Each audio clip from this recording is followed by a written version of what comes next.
This is Tess, a 5-month-old Labrador, her first moment on the lead. Hi, my name's Charlie Thorburn. Welcome to Mordor Gun Dogs. We're just out here with Tess, who's one of our Labradors we've bred. Now, what's she been doing for the last month or so? She's been doing a bit of retrieving, having a bit of fun, playing around, enjoying our lovely spring that we've been having up here. But what we're going to do today is we put her on the lead for the first time, literally 15 yards over there. So she's never been on a lead before, so she's going to go pretty crazy about it, and I'm just going to show you how we handle that. So the important thing when we're starting off with a dog on a lead is we don't ever want that lead to be tight.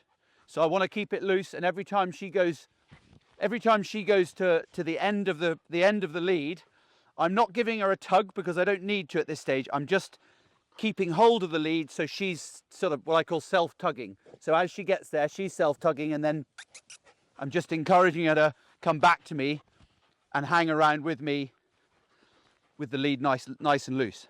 So the only purpose here is to try and keep that lead nice and loose, nice and comfortable for her, and her to hang around me. I'm not trying to walk down to the pond. I'm not trying to walk back to the kennels. I'm just trying to keep that lead loose. So I'm allowing all sorts of things to happen that I wouldn't normally allow. I'm allowing her to jump up, but I am just trying to keep her in that position on my left-hand side. As soon as she goes to pull, I'm making sure she gets a quick short tug on the lead, and then I get the lead loose again. Now, as I feel she's sort of calming down a little bit, I can start to move around a little bit. But it's very, very much baby steps, okay? I'm really not going to be sort of heading off anywhere in particular. The other thing is it's really important that she can only do this for so long. So if she does a nice little kind of minute or two on the lead, I'm going to have to let her off, do a retrieve, break the pattern, and then start again. And these lots of almost like little lessons within the lesson. I can't expect her to be on the lead for 10 minutes because she's never been on a lead at all, okay? So it's lots of little short lessons, but making sure that all the time she's with me, whatever she does, the only thing I'm thinking about is keeping that lead loose. I'm not caring about jumping up. I'm not caring about her biting the lead. I'm not caring about anything. I just want her to be loose lead and on the left-hand side as much as I possibly can.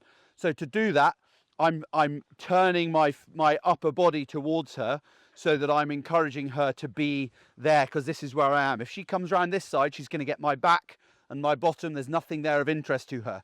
So by facing her this way and walking along, slightly crab walking, or not crab walking, but you know what I mean. I think crab walking would be that. I'm walking normally, but my torso is turned to face her. I'm keeping her engaged. Now I am also using the dummy just to sort of keep her interest. I could just be using my hands.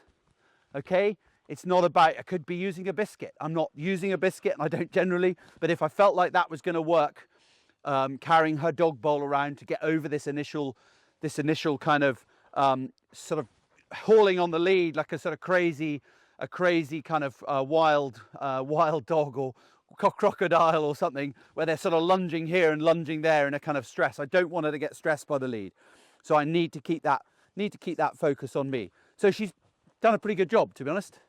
Always quit while you're still ahead, so we just let her off the lead, and then we'll do her a little retrieve. As soon as she picks it up, down, encouraging her back. Now, as per the last video, I'm getting my arms around her, and then when she's not noticing, take the lead out of her mouth. Really important at this stage. We're not playing tug of war with the lead. I'm not letting her hold it and dragging it away from her. I might have to open her mouth, get my hands in behind the dummy just to unhook it from her little teeth. But just doing it as smoothly and as efficiently as possible. But I'm not worried about jumping up. I'm not worried about anything else. Sit. Good girl. Now she knows how to sit from sitting for her food 3 times a day. Sit. Good girl. Yes. Good girl. Sit.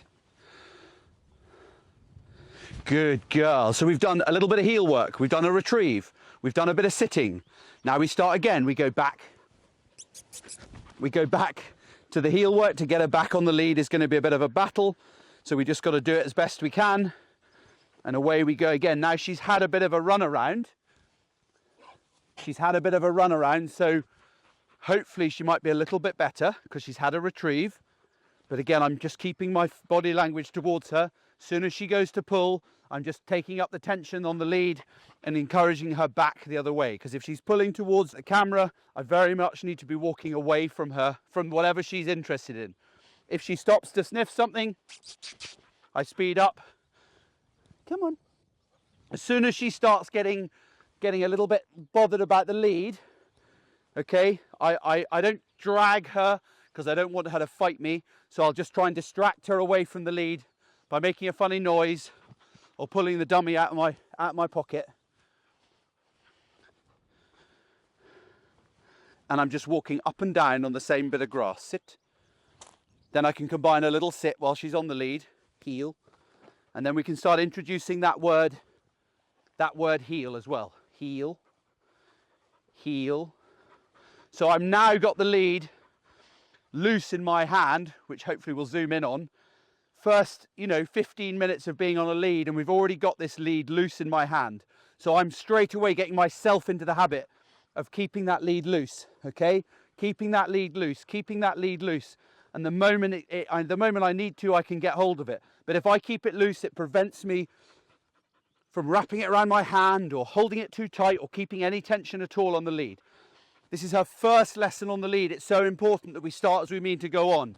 And this is something we really battle with people coming to us for lessons because they've had their dog on a lead for months. They've been hauling them down the road and then they go, oh, we want to teach them to heel. You've taught them how to pull. I can't emphasize enough.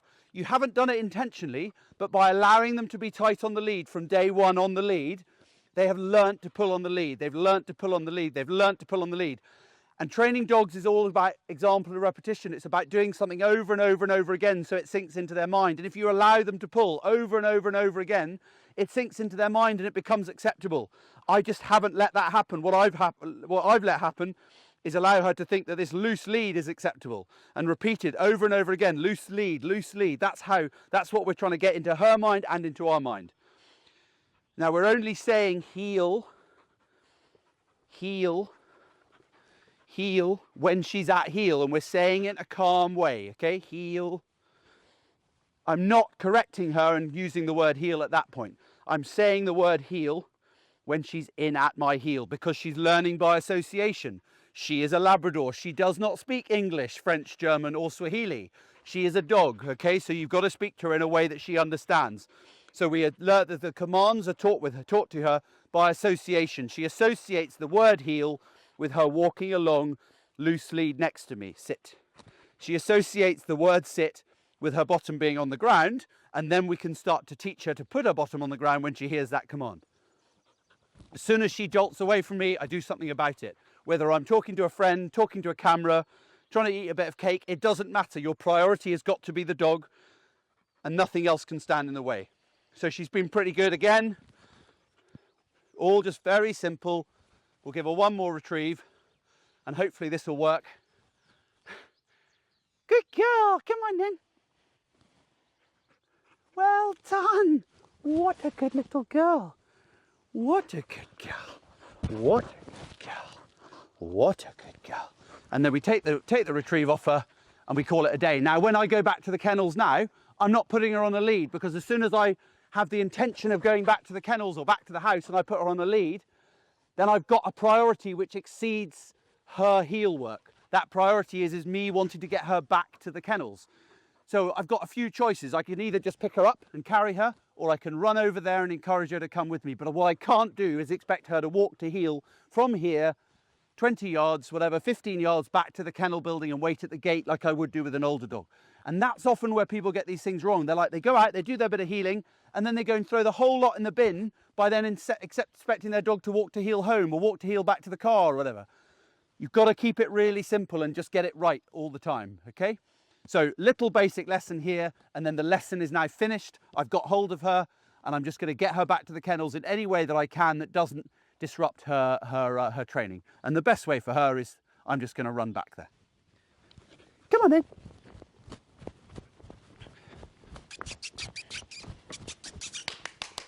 Come on.